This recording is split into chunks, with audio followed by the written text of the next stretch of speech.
Alright, this is a real quick video on the sets of numbers and the different types of numbers that we could have. I've got them all listed out here, and we're going to talk about what they mean. Okay, the first one is whole numbers. And you should know what whole numbers are. That just means that it's a number. Okay, it has to be positive, though. That is one requirement, that it should be positive. Whole numbers are only positive numbers. Okay, and it's things like 1, 2, 3. You could keep going to 10. You could keep going to 100. Those are all positive, or those are all whole numbers. Okay, there are no fractions there. There are no decimals. It has to be just the number, and it has to be positive. Now, 0 is not included in the whole number set. Okay, it is numbers greater than 1, and they have to just be the number. No fractions, no decimals. Okay, that's whole numbers. The next set is integers. And integers includes all of the whole numbers. Okay, so anything that's a whole number is included in our integer set. The difference is, okay, that we add negatives here and 0, but they still need to be whole numbers. Okay, has to be whole numbers. So if we were going to write out some examples, we could have things like -3, -2, -1, 0, but then it also includes everything from the whole number set. So things like 1, 2, 3, it keeps going the other direction too. Those are integers. Rational numbers include everything in the integer set, which means it includes everything in the whole number set. So you see how we're building here? Whole numbers is the smallest set of numbers. Integers includes the whole numbers, so it's a little bigger because we included the whole numbers, but we're adding more numbers to it. Rational numbers include the integers, which includes the whole numbers, so it's bigger than those two because they're both included in it, but we add fractions and decimals to this. Okay? And now it's not just any fraction or decimals really. It's not just any decimal. It is decimals that can be rewritten as fractions. So fractions is really what we include.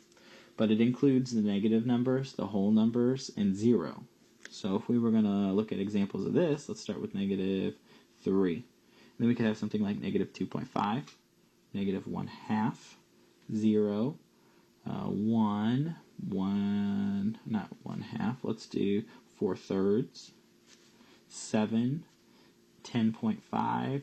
All of those are examples of rational numbers. Okay? The next set is irrational numbers, and it includes all the rational numbers, all the integers, and all the whole numbers. Okay? Oh, no, it doesn't. It doesn't include those. That is my mistake. Okay, rational numbers are something different. Rational numbers are decimals that cannot be written as fractions. Not as fractions. Okay? So an example of that is something like pi. Okay? When you take pi and you make it into a decimal, that decimal goes on forever. There is no way to make that into a fraction. Another one is e, okay, which we will learn about later on when we talk about exponential growth and decay, but e is another number like that. Another example would be square roots. If I have the square root of 3, there is no way that I can make that into a fraction, okay? And it includes negatives, I could have the negative square root of 2. That is another thing. There's no way I could write that as a fraction if I needed to. So that's what it means to be irrational. Okay, again, it does not include, that was my mistake, it doesn't include rational numbers, integers, whole numbers. It's separate than those, okay? It is decimals that you cannot write as fractions, and it includes square roots, or cube roots for that matter. Any kind of root will be included as an irrational number. Now, real numbers is all of the stuff that we've been talking about. All of the above. Okay?